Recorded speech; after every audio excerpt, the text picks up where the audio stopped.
नमस्कार दोस्तों, OCN network में आपका स्वागत है। अब चारों ओर तो एक ही की चर्चा है। एक तो श्रीमान अरविंद केजरीवाल और दूसरे लोकसभा चुनाव। इसके अलावा कोई तीसरी चर्चा इस समय है नहीं। अलग-अलग पॉलिटिकल पार्टियों की जो गतिविधियां शुरू हुई हैं या प्रत्याशियों के नामों का ऐलान हो रहा है, वो भी कभी-कभी सुर्खियां बनती हैं।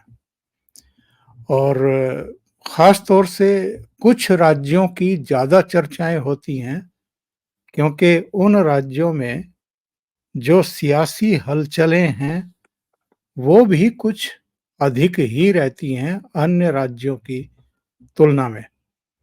तो आज महाराष्ट्र पे बात करेंगे, थोड़ा-सा उत्तर प्रदेश पे बात करेंगे, कुछ श्रीमान राहुल गांधी पर भी बात करेंगे, जो अभी मुंबई में अपनी दूसरी यात्रा की अंत्येष्टि करके समापन करके दिल्ली लौटे हैं और उसके बाद कहाँ हैं, दिखाई नहीं दे रहे हैं। और एक और दिलचस्प विषय पर चर्चा करेंगे। ये दिलचस्प विषय क्या है, ये भी आपको अभी बताएँगे जब हम भाऊ तोरसेकर साहब को अपने साथ जोड़ लेंगे। और सुबह जब भाऊ से बात हो रही थी, तो वो विजय सरदाना के साथ मेरी बातचीत की चर्चा कर रहे थे, मेरे स्वास्थ्य की चिंता कर रहे थे। क्या अभी आपकी आवाज़ में वो ताकत नहीं लौटी है जो हुआ करती थी? अभी चूँकि 3-4 दिन मैं लगातार चैनल से गायब रहा और कोई वीडियो ही नहीं बना पाया, तो इसकी वजह ये है कि बीच में कुछ डायरिया हो गया और कुछ डिहाइड्रेशन की प्रॉब्लम हो गई, तो कमज़ोरी भी आ गई उसकी वजह से। और उसी दौरान का एक किस्सा है, उस पर भी चर्चा करेंगे। तो सीधे जुड़ लेते हैं भाऊ तोरसेकर साहब से और उसके बाद इस चर्चा को आगे बढ़ाते हैं। भाऊ प्रणाम, नमस्कार, बहुत नमस्कार। स्वागत। तो भाऊ मैं भी आपके क्लब में इस रूप में शामिल हो गया हूँ कि कमेंट बॉक्स मैंने भी परमानेंटली अभी बंद कर दिया है। भविष्य में क्या होगा कह नहीं सकता, लेकिन ये क्यों बंद करना पड़ा है, और चूँकि स्वास्थ्य कारणों से 3 दिन 4 दिन तक मेरे चैनल पर कोई वीडियो नहीं आया, कोई कार्यक्रम में दे नहीं पाया, बैठने की स्थिति भी नहीं थी। तो ऐसे में तो जो सुधी दर्शक होते हैं, वो अपना दिमाग अप्लाई करते हैं, उनको जानकारी हो ही जाती है, एक समझ-बूझ कायम रहती है कि भई बिना स्वास्थ्य खराब हुए तो वो चैनल से गायब नहीं हो सकते, या आप या कोई भी जो नियमित रूप से रोज़ाना कम से कम 2 वीडियो तो डालते ही हैं, वो तभी जब शरीर जवाब दे दे, तभी वो नहीं है आएँगे। लेकिन कोई एक दर्शक था, जिसने बहुत आपत्तिजनक टिप्पणी कर दी, और ये वो टिप्पणी थी, उन्होंने लिखा कि आपने तो धोखा दे दिया श्रीमान जी, आप मेरे से बड़े नहीं होते, तो गालियाँ देकर आपका स्वागत करता।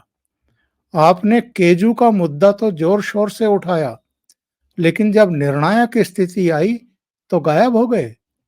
आज से ओशियन नेटवर्क लाइक भी नहीं करूँगा 1 महीना तक।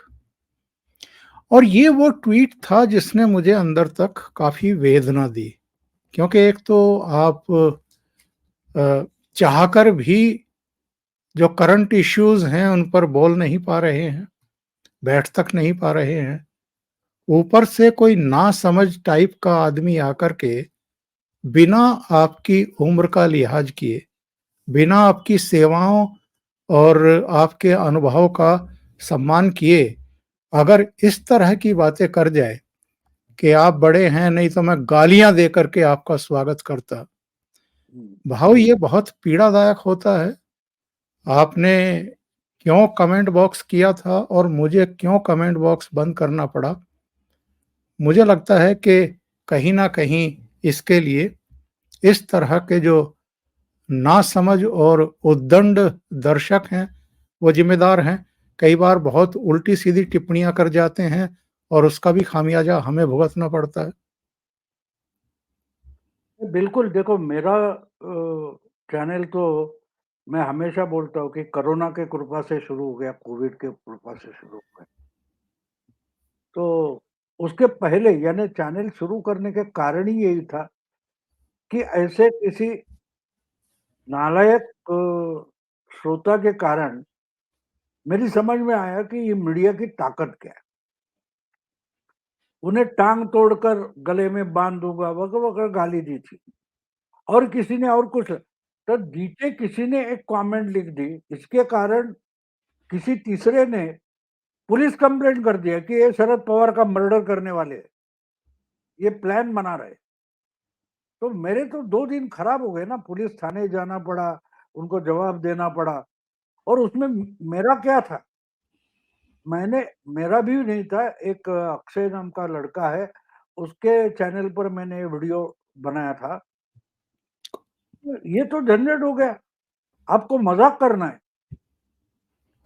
क्योंकि एक किसी मूर्ख ने लिखा है कि मर्डर करने वाला है या एक किसी ने लिखा कि इसने तो पवार के पतलून में बॉम्ब डाल दिया।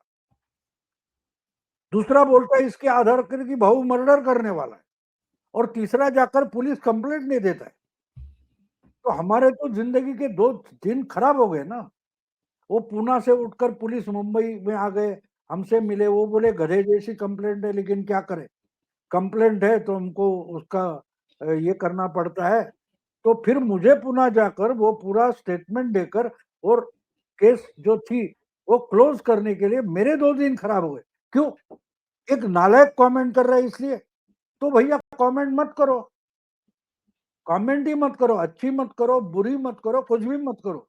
तो इसलिए मैंने शुरू से ही मेरे यहाँ कमेंट बंद रखी है और वो तो कोविड का समय था, तो मैंने वो शिरोधार्य माना कि 2 गज दूरी, मास्क ज़रूरी।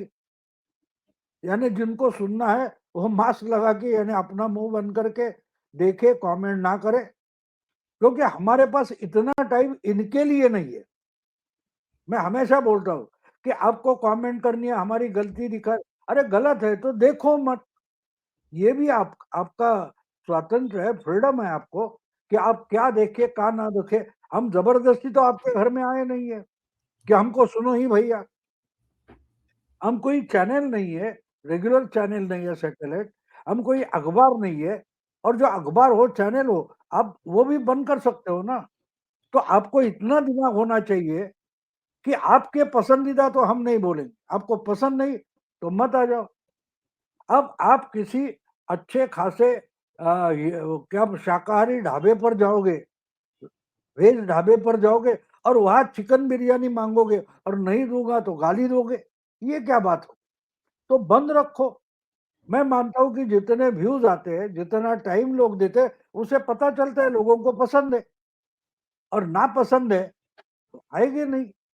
इतनी सीधी बात है, उसके लिए कमेंट का झंझट मैंने रखा नहीं।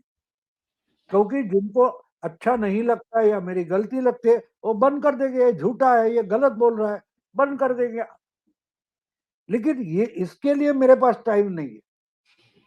इनकी जो कोई डेमोक्रेसी है, इसके लिए मेरे पास टाइम नहीं है। वो अपनी डेमोक्रेसी के लिए अपना एक चैनल बनाए, ओमकार को गाली दे, भाऊ को गाली दे, संजय दीक्षित को गाली दे, कोई फ़र्क नहीं पड़ता।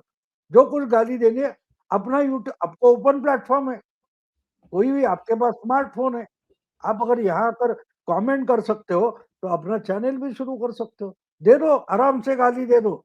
हमारा जो कुछ चैनल होगा, प्रतिपक्ष होगा, ओसीएन होगा, ये देखो मत उसका कैंपेन चलाओ, किसने रोका है? आपके डेमोक्रेटिक राइट क्या है वो समझो। अब आपकी मुट्ठी मेरे नाक के 1 फीट आगे नहीं आनी चाहिए। अगर मुझे ज़ख्म होती है, तो मेरी भी मुट्ठी चल जाएगी। तो इसलिए आपका फ्रीडम जो है, वो कहाँ तक उसकी हद है, वो समझना ज़रूरी है। इसलिए मैंने वो बंद करके रखा है। अब एक हफ्ते में उसको 4 साल हो जाएँगे, कुछ बिगड़ा नहीं है। 40 करोड़ तक व्यूज़ होने आए हैं, 40 करोड़। 7 लाख से भी ज़्यादा सब्सक्राइबर्स हुए और 6 करोड़ से ज़्यादा घंटे मुझे सुना गया है। तो जिनको कमेंट करने की इतनी ये है तो वो मत आए भाई, कोई बात नहीं। तो इसलिए मैंने बन रखा है, क्योंकि हमको दिमाग अच्छे चीज में लगाना है, हमारी टाइम और ऊर्जा अच्छे काम के लिए लगानी है। गलत लोगों के साथ हमको झगड़ा करना ही नहीं। उनको झगड़ा करना है तो उनको जहाँ झगड़ने की सहूलियत है वहां जाए भाई। इसलिए मैंने बिल्कुल सही बात, और बिल्कुल आप सही बात। अच्छी बात है, आप भी समझ गए बहुत जल्दी। और और सौभाग्य से जब से कमेंट बॉक्स बंद किया है, उसके बाद से 3 वीडियो मेरे 1 लाख से ऊपर चले गए हैं, 1.5 लाख तक चले गए हैं। बिल्कुल। बहरहाल भाऊ आगे बढ़ते हैं और अभी एक बड़े महान नेता मुंबई में अपनी यात्रा का समापन करके लौट गए हैं। पता नहीं दिल्ली लौटे हैं या कहीं विदेश के डेस्टिनेशन पर चले गए हैं। इधर उनकी कुछ चर्चा वर्चा हो नहीं रही है। आप जैसे बहुत सारे लोग हैं जिनको उनके दर्शन लाभ का तो अवसर नहीं मिला होगा, लेकिन उनका दर्शन करने के लिए शरद पवार से लेकर के तमाम लोग पहुंचे हुए थे। उद्धव ठाकरे भी पहुंचे हुए थे और हमें ये भी सुनने में आ रहा है कि मुंबई यानी महाराष्ट्र की जो ये महागठबंधन की राजनीति है, इसी में सबसे ज़्यादा उठापटक हो रही है। सीटों का जो है निपटारा बँटवारा हो नहीं पा रहा है। तो इतने महान व्यक्तित्व तो वहाँ पहुँचे थे, उन्होंने तो देश के नाम संदेश भी दिया है और सब कुछ किया है, लेकिन अपने जो अंदरूनी झगड़े हैं वो नहीं निपटा पा रहे हैं। अपनी पार्टी में जो भगदड़ मची हुई है, मिलिंद देवड़ा से लेकर के पूर्व मुख्यमंत्री अशोक चौहान तक सब दौड़ रहे हैं बाहर की तरफ। अभी संजय निरुपम के बारे में भी सुन रहे हैं कि नाराज हैं। तो अ, कुल मिलाकर के किस तरह का वातावरण इस समय है, खास तौर से ये इंडी अलायंस के गठबंधन में? नहीं, वो महाराष्ट्र की बात क्यों कर रहे हैं आप? पूरे देश में आप देखेंगे तो वही हालत है। क्योंकि देखो, गठबंधन जब होता है, आपके बेटी की अभी अभी शादी हो गई, आप आपके कोई समधी है, उनसे आपने बात की, दोनों लड़का लड़की मिले, उनके माँ बाप मिले, तो हम क्या दे सकते हैं, आप क्या कर सकते हैं, इस ढंग से होता है ना। एक दो दो फैमिलीज में अगर लड़का लड़की की शादी हो जाती है तो सामने बैठते एक दूसरे से बात करते कि भाई इसका त्योहार कैसे करें, मेहमान आएंगे, उनको कैसे बुलावा भेजे, उनकी सहूलियत या उनका खान पान हो वगैरह वगैरह। तो एक दूसरे से बात करते हैं ना, तो उससे तो हो जाता है। अगर आप बोलोगे कि नहीं हम ये करेंगे, आप करो ना करो, इस ढंग से होता नहीं। गठबंधन क्या होता है? एक ह्यूमन रिलेशन होता है, इंसानियत का एक नाता बन जाता है। और आप अगर बोलो कि नहीं मुझे ये मिलना चाहिए, भाड़ में जाओ, तुम्हारी इच्छा क्या है वगैरह वगैरह, तो वो गलत होती है, बिल्कुल गलत होती है। तो इसलिए गठबंधन का मामला किस लिए था, ये लोग समझ ही नहीं पा रहे कि गठबंधन किस लिए करते हैं। मैं आपके लिए कुछ सुविधा बना सकता हूं, आप मुझे कुछ सहूलियत दे सकते हैं, इस ढंग से गठबंधन बनता है। और दूसरी बात होती है, आपकी अभी आपकी बेटी की शादी है इसलिए आपको उदाहरण दे रहा हूं, आपने कोई चौराहे पर खड़ा होके शादी की बात तो नहीं की। दोनों समधी मिल गए चौराहे पर और सिगरेट पीते हुए, चाय पीते हुए बात हो गई, ऐसी नहीं है ना। अपने घर में या उनके घर में जाकर आप बैठे हो, बिल्कुल। वो तो तैयारी हो गई ना। तो चौराहे का मतलब मीडिया, पूरे इंडी गठबंधन की चर्चा या सीट का बंटवारा हो या कोई प्रोग्राम हो, ये तो मीडिया पर चल रहा है। इनके आपस में क्या चल रहा है, ये आपस में बैठकर कुछ तय नहीं कर पाते, इसलिए ये उसको मीडिया के माध्यम से मैसेज देता है, वो मीडिया के माध्यम से तीसरे को मैसेज देता है, और किसी को पता नहीं। आपको याद होगा 3 दिसंबर 2023 को 5 विधानसभा चुनाव के नतीजे आ गए। उसी दिन शाम को 3 दिसंबर की शाम को कांग्रेस अध्यक्ष खड़गे ने डिक्लेयर कर दिया था कि 6 दिसंबर को इंडिया अलायंस के सब नेता दिल्ली में मिलेंगे, बैठेंगे, बैठक करेंगे और लोकसभा की तैयारी शुरू करने। उसी कुछ घंटे बाद जब ममता दीदी को पूछा गया कि आप 6 दिसंबर को जाने वाली हो, तो ममता ने बोला कौन सी बैठक, किसने बुलाई है, मुझे तो कोई न्योता नहीं मिला, मुझे तो किसी ने बात नहीं की। मतलब जो मीडिया में बोला गया है वही खरगे ने ममता को दिया हुआ न्योता था। तो इस ढंग से गठबंधन हो या दो फैमिलीज के रिश्ते की बात हो, नहीं होती ना। आप आमने सामने बैठकर इस पर कुछ निर्णय कर सकते हैं, बातचीत कर सकते हैं। ऐसा कुछ पिछले 1 साल से चल रहा है लेकिन हो नहीं रहा है, क्योंकि ये मीडिया के जरिए सब करना चाहते, मीडिया को गठबंधन चाहिए, इसलिए ये लोग गठबंधन करना चाहते। बाकी इनका कोई अपना कॉमन मिनिमम प्रोग्राम नहीं है, उनका कोई लक्ष्य नहीं है, टारगेट नहीं है। तो ये तो होना था, वो महाराष्ट्र में क्यों? अभी यूपी में कहां सीट का बंटवारा फाइनल हुआ है? ना सब सीटें आ गई। देखो बीजेपी ने 543 में 405 सीटों के उम्मीदवार डिक्लेयर कर दिए, जी, जी। और इनकी हालत ऐसी है कि जिसका नाम डिक्लेयर हो रहा है वो भी ना करके भाग रहा है। तो क्यों भाग रहा है भाई? अच्छा, एक पार्टी का डिक्लेयर हो गया तो दूसरी पार्टी गठबंधन की नाराज होती है, नहीं नहीं ये तो सीट हमको चाहिए। ये तो होना था, क्योंकि अगर 8-9 महीने से आप गठबंधन की बात कर रहे हो लेकिन उस पर काम नहीं कर रहे हो, तो गठबंधन का मतलब ही नहीं बचता। और अभी से ईवीएम के सिर पर ठीकरा फोड़ना शुरू कर दिया। एक वोट अभी पड़ा नहीं है, एक भी चरण का मतदान हुआ नहीं है, कहीं से भी कोई किसी तरह की बात नहीं हो रही है।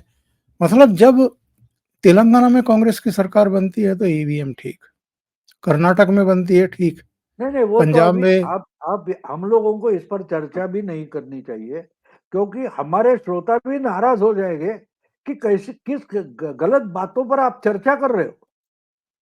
ये अभी पिछले 8 साल से चल रहा है ना। 2007 में 2017 में जब यूपी का चुनाव हुआ, उस वक्त मायावती ने ये पहली बार छेड़ा था। उसके बाद लोकसभा चुनाव हो गए, विधानसभा चुनाव हो गए, पूरे देश के छोटे मोटे सैकड़ों चुनाव हो गए। जीतते हैं तो बात करेंगे नहीं, हारते हैं तो वही बात करेंगे। तो इस पर हम क्यों चर्चा करें? आम जनता समझती है कि नाचने न जाने आंगन टेढ़ा। आप आंगन टेढ़ा बोल रहे हो क्योंकि आपको नाचना नहीं आ रहा है। ये आम जनता समझ गए, हमको इस पर चर्चा करने की जरूरत नहीं। देखो, इस पर का रोना धोना 4 जून से शुरू होने वाला है, तो हम अभी एंजॉय करें। ये अभी से शुरू करेंगे, क्योंकि वो बड़ा गायक होता है, वो सुर लगाता है ना, हारमोनियम पकड़ के, वैसा अभी से उन्होंने शुरू कर दिया तंबूरा लेकर वगैरह। तो चलने दो, उस पर ध्यान मत दो, क्योंकि हमारी ऊर्जा उस पर खर्च नहीं होनी चाहिए, एनर्जी। और भाव, अगर हम महाराष्ट्र की बात करें और उसके बाद फिर दिल्ली और यूपी पे आए, तो महाराष्ट्र में क्या सिचुएशन आपको दिखाई दे रही है? क्योंकि बीच में कुछ ऐसे सर्वे भी आए थे जिसमें जिस पर सवाल भी खड़े हुए थे कि ऐसा लगता है कि ये सर्वे दिल्ली में या किसी मुंबई जैसे महानगर में बैठ कर के कर दिए गए और लोगों तक नहीं जाया गया। तो सिचुएशन क्या है इस समय वहाँ की?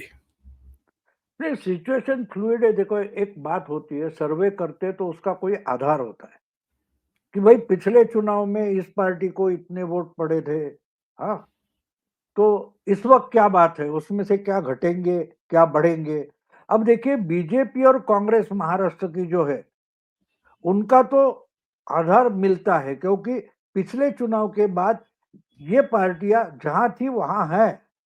लेकिन एनसीपी और शिवसेना, ये दो पार्टियां ऐसी है कि ये टूटी है।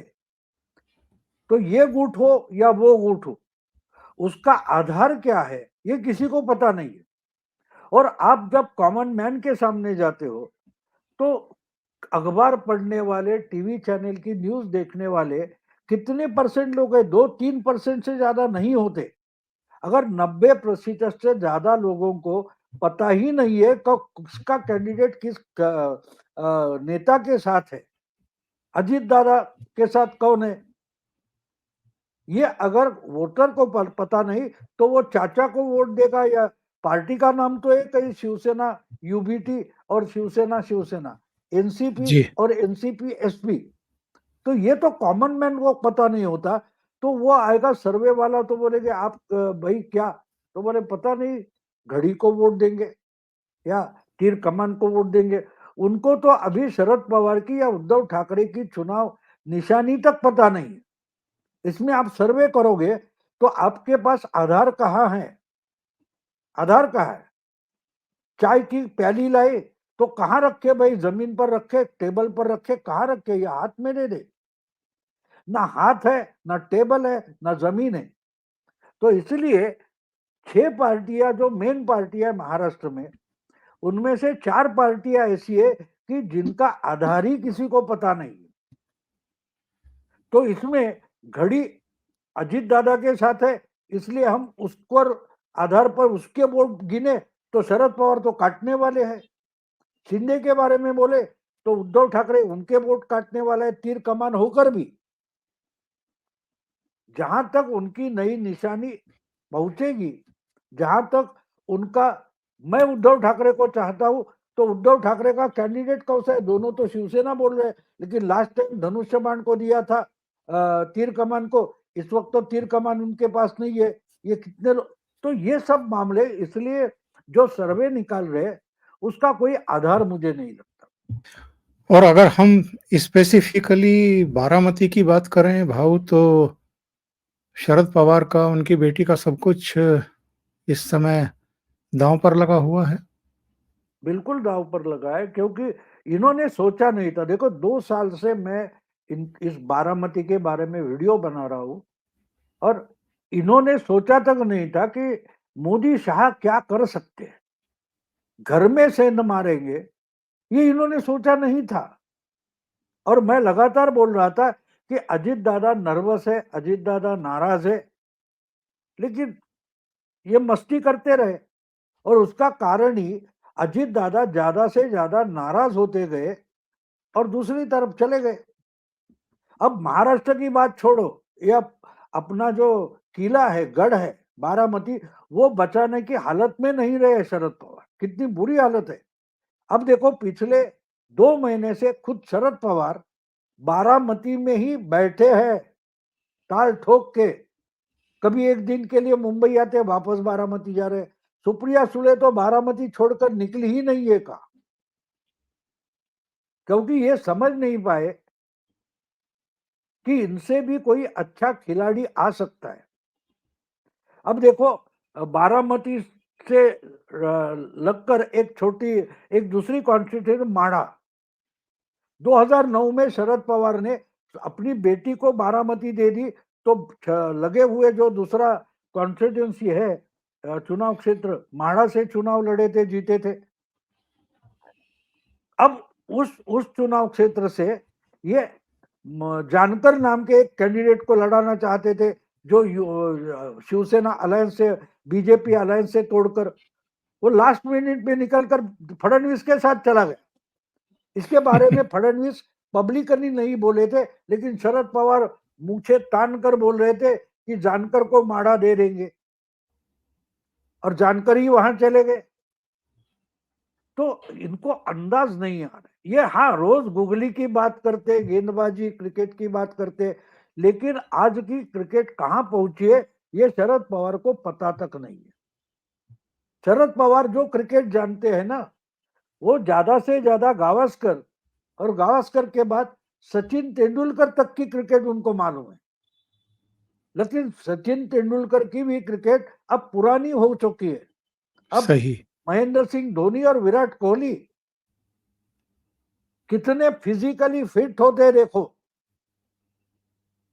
तो वो जो क्रिकेट में बदलाव आया है, वो जो नहीं जानते और क्रिकेट की भाषा बोलते, तो ये भी समझे कि आप पुराने हो गए, नए खिलाड़ी पॉलिटिक्स में आए हैं, और गुगली वगैरह सब जानते हैं। जो गुगली आपको अपने सपने में भी नहीं सोची, ऐसी गुगली फडणवीस डाल देते हैं। बिल्कुल सही कह रहे हैं भाऊ। दिल्ली लौटते हैं। अरविंद केजरीवाल अपनी मूर्खता की वजह से आज वहाँ पहुँच गए हैं, जेल के दरवाजे पर ही खड़े हैं एक तरीके से। कल या आज ही कल फैसला हो जाएगा उनकी न्यायिक हिरासत का या कस्टडी का।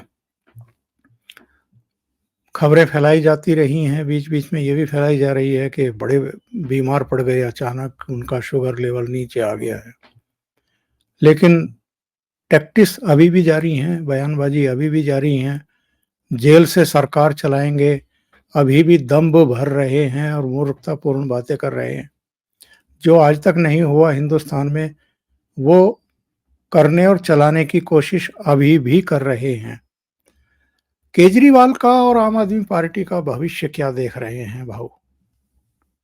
एक बात मैं कहता हूँ आपको कि केजरीवाल का कोई भविष्य नहीं है, क्योंकि उनका भूतकाल भी नहीं था और वर्तमान भी नहीं है। केजरीवाल एक अराजक है। वो आंदोलन और गवर्नमेंट चलाना, इसमें क्या फर्क होता है समझ नहीं पाते। आंदोलन की तरह गवर्नमेंट नहीं चलाया जा सकता, या गवर्नमेंट की तरह आंदोलन नहीं चलाया जा सकता। ये समझ नहीं पा रहे। ठीक है, अब एक बात ऐसी होती है, जैसे ये बड़े मेट्रो सिटीज होते हैं, वहां बहुत सारी झुग्गी झोपड़ियां होती है। यहाँ पानी हो, बिजली हो, थोड़ी पर सड़क हो, हेल्थ का प्रॉब्लम हो, स्वास्थ्य का प्रॉब्लम हो, इसके लिए लोगों के पास पैसा कम होता है, तो उनको वो थोड़ी सुविधा दे दो तो वो आपके पीछे आ जाते हैं। लेकिन ऐसा वोटर किसी भी मेट्रो सिटी में 30 या 35-40% होता है। तो इन्होंने उनको ये सब रेवड़ियां बांटी है, तो वो उनके पीछे रहेंगे, क्योंकि उनको तो टैक्स बिना भर के अगर कुछ मिलता है तो चाहिए, और टैक्स पे करने वाले लूटे जाते। तो ये जो बात है, उसका फायदा उन्होंने उठाया, उसका फायदा उन्होंने उठाया, लेकिन ये बात बहुत लंबे तक नहीं चलती। तो इन्होंने खुद के लिए फांसी का फंदा बना दिया है। अच्छा ठीक है, इस पर भी आप सत्ता बनाना चाहते हो, सत्ता में रहना चाहते हो, तो रहो, कोई बात नहीं। लेकिन एक बात कभी भूलना नहीं कि जो नाटक कर रहे हो, वो नाटक का पर्दा न कभी उठे। अगर ये चलाते रहते तो चलता रहता। देखो, 2 बार उनको लोगों ने चांस दिया है, लेकिन इस बार ये जेल जा चुके हैं और पूरी दिल्ली की प्रशासन व्यवस्था चरमरा जाएगी। और उसके बाद उसी गरीब झुग्गी झोपड़ी या छोटी बस्तियां जो है, वहां के लोगों की इतनी बुरी हालत होगी कि उस पर कानून व्यवस्था कुछ भी नहीं है। तो उसका परिणाम उनको देखने को मिलेगा। तो वो अपने हाथों से अपना नुकसान कर रहे हैं, लेकिन वो अभी समझ नहीं पाएंगे, अभी समझ नहीं पाएंगे। अब वो बार बार झूठ बोलते रहेंगे। अब देखो, इन्होंने एक लेटर भेजा चीफ मिनिस्टर का, उस पर सिग्नेचर नहीं है, ना कि वो लेटर हेड है। उनको लगता है ये चल जाएगा, ये चल जाएगा, लेकिन जब आता है तो चारों ओर से आता है। और अब ये बुरे फंसे, इसलिए बुरे फंसे कि उन्होंने सेकंड रैंक लीडरशिप तक डेवलप नहीं की। तो सरकार चलेगी जाएगी, सत्ता जाएगी, बात छोड़ दो, पार्टी भी खत्म हो जाएगी। अब देखो, अब देखो, अभी अभी मैंने खबर पढ़ी आपसे ये करने से पहले कि इनका पंजाब का जो इकलौता एमपी था, रिंकू कोई, हाँ, ये वो आज बीजेपी में जा बीजेपी रहा में है। चला गया। तो क्यों गया? यस। अगर पार्टी अच्छी चल रही है तो उसको तो फिर से चुनकर आने की आशा होनी चाहिए थी, लेकिन वो भी बीजेपी के पलड़े में चला गया। तो मतलब ये होता है कि पंजाब में आम आदमी पार्टी की पॉपुलैरिटी ढलते जा रही है। तो ये अपने हाथों से इन्होंने नुकसान किया, जैसे उद्धव ठाकरे ने कर लिया, जैसे ममता दीदी ने कर लिया। नाटक चलता है, देखो, झूठ मूठ का नाटक चलता है, ना नहीं बोलते। घर में बच्चा मस्ती मजाक करता है, हम सह लेते हैं, लेकिन एक एक लाइन होती है उसकी, वो हद पार कर जाओ तो उसको रोका जाता है, और मर्सीलेसली रोका जाता है, और लोग ही रोकते हैं। उस किसान आंदोलन का क्या हुआ? 1-1.5 महीने पहले की बात है ना। कहाँ गया बिल्कुल। वो किसान आंदोलन? कहाँ गया? तो आप नाटक कर लेते हो, करो, कोई बात नहीं, लेकिन नाटक भी 3 घंटे में खत्म हो जाता है, 3-3 साल नहीं चलता, 10 साल नहीं चलता। ये नाटक 10 साल से चल रहा है और लोग बहुत जल्दी इनको सबक सिखाएंगे और बुरी तरह से सिखाएंगे। और जब हमारे एक बुजुर्ग थे, हम जब यंग थे जर्नलिस्ट, तो उनका एक बढ़िया एक सेंटेंस है, वो बता दूं। एक बहुत शराब पीने वाले हमारे दोस्त थे, उनके बारे में उन्होंने कहा था, इनकी आंख बंद होगी ना, बंद होगी तब इनकी आंख खुलेगी। बोले क्या क्या शब्द है, समझो। इनकी आंख बंद हो जाएगी तब इनकी आंख खुलेगी। मतलब आंख खुलेगी यानी दिमाग के दरवाजे खुले हो जाएंगे, लेकिन वो खुलने के लिए जिंदगी ही बचेगी नहीं, तो इनकी पार्टी बचेगी नहीं, इनकी मूवमेंट बचेगी नहीं। भाऊ, आप तो 20 से 24 जनवरी तक अयोध्या में थे, प्राण प्रतिष्ठा समारोह में हिस्सा लिया था, और 2014 और 2019 में तो केवल मोदी लहर थी, लेकिन इस बार तो राम लहर भी काम कर रही है उत्तर प्रदेश में। और अब तो योगी आदित्यनाथ भी एक ब्रांड के तौर पर, एक लोकप्रिय नेता के तौर पर प्रतिष्ठापित हो चुके हैं।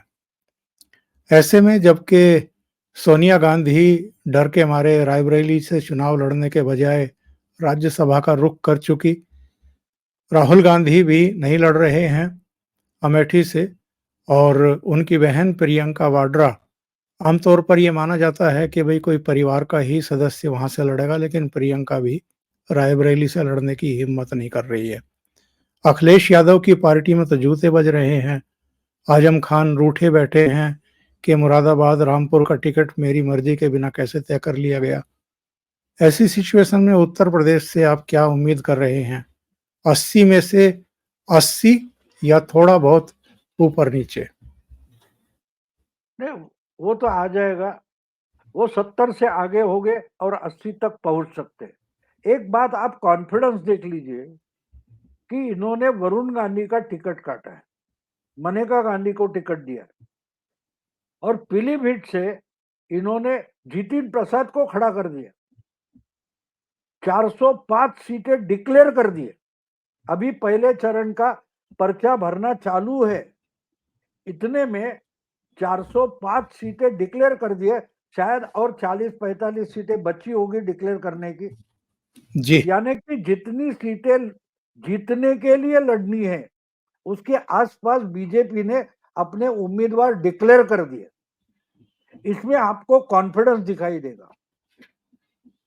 और अभी भी इंडी अलायंस ना अपना सीट का बंटवारा आधा पूरा कर चुकी है, ना उम्मीदवार तय कर चुकी है, कुछ नहीं कर पाए। तो इसलिए ये चुनाव बिल्कुल एक तरफा दिखाई देता है। और मुझे आज की बात नहीं है, मैंने तो 6-7 महीने पहले ये बात खुलेआम बोल दी थी कि ये चुनाव मोदी जीतने के लिए लड़ रहे हैं, ऐसा मुझे लगता ही नहीं। 8 महीने पहले, 9 महीने पहले। और मैंने मेरा आंकड़ा तो अगस्त में डिक्लेयर कर दिया था कोल्हापुर में एक ओपन प्रोग्राम में कि 325 से 350 तक बीजेपी इस बार जीतेगी। और उस पर मैंने किताब लिखी है, अश्वमेध 2024। उसकी पहली एडिशन खत्म हो गई, अभी दूसरी एडिशन कल शायद मेरे हाथ में आ जाएगी।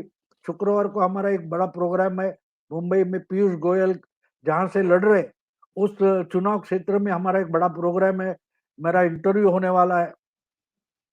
कहने का मतलब है, सिर्फ बीजेपी की आप यूपी की बात छोड़ दो, इस बार बहुत बड़ा चमत्कार बीजेपी साउथ में करेगी, जी। साउथ में जी। करेगी। और साउथ का मतलब केरला और तमिलनाडु है। मैं आंध्र तेलंगाना नहीं बोल रहा हूं, मैं तमिलनाडु और केरल की बात कर रहा हूं। और बड़ा चमत्कार हम बंगाल में देखेंगे। तो ये सबको मजाक लग रहा है कि 370 और 400 पार, ये मजाक नहीं है। अगर जब मोदी जी 1-2 महीने पहले बोले, तब से ये लोगों ने ये सीरियसली लिया होता, तो आज लड़ने के लिए सामने आकर खड़े हो जाते। लेकिन ना मीडिया ने सीरियसली लिया, या मीडिया में इनके चमचे उन्होंने सीरियसली लिया, ना इंडिया अलायंस के लोगों ने सीरियसली लिया। एक बात सीधी सादी है कि शायद एनडीए 400 पार कर जाएगी, ऐसा मुझे लगता है। जी, जी, जी। क्योंकि एक बड़ी बात एक है कि एक तो राहुल गांधी ने कांग्रेस का बेड़ा गर्क करके डाला है, पूरा सत्यानाश कर दिया। इस वक्त पिछले, आपको याद होगा तो 14 में कांग्रेस का उन्होंने नुकसान किया था, 2019 में कांग्रेस का सत्यानाश कर दिया और खत्म का नुकसान कर दिया। इस वक्त वो अपोजिशन का नुकसान करेंगे राहुल गांधी। इस वक्त राहुल गांधी क्या जिम्मेदारी चला ये कर रहे, तो उनकी जिम्मेदारी शायद मोदी ने दी है उनके पास कि भाई पूरा अपोजिशन ही खत्म कर दो। तो राहुल गांधी के कारण छोटी पार्टियां और क्षेत्रीय पार्टियां अपने अपने गढ़ में हारने वाली है बीजेपी के सामने, और उसका कारण मोदी जी नहीं रहेंगे, ना राम लहर रहेगी। राहुल गांधी के कारण ये सब इंडी अलायंस में शामिल पार्टियों का बहुत बड़ा भारी नुकसान होने जा रहा है, और नुकसान होने के बाद ईवीएम पर रोना धोना शुरू हो जाए। भाऊ, बहुत बहुत धन्यवाद, आपने इतना समय निकाला ओशियन नेटवर्क के लिए और कई एक मुद्दों पर और बात चर्चा। बोल दूं, जी। मेरे किताब का हिंदी संस्करण शायद एक हफ्ते में हो जाएगा। उसके बाद आपके ही चैनल पर उस पर एक मैं आपको कॉपी बिल्कुल, भेज दूंगा, उसके बाद उस बिल्कुल, पर बिल्कुल। चर्चा भी करेंगे। बिल्कुल चर्चा करेंगे भाऊ। बहुत बहुत शुभकामनाएं आपको और बहुत बहुत बधाई आपको। नमस्कार।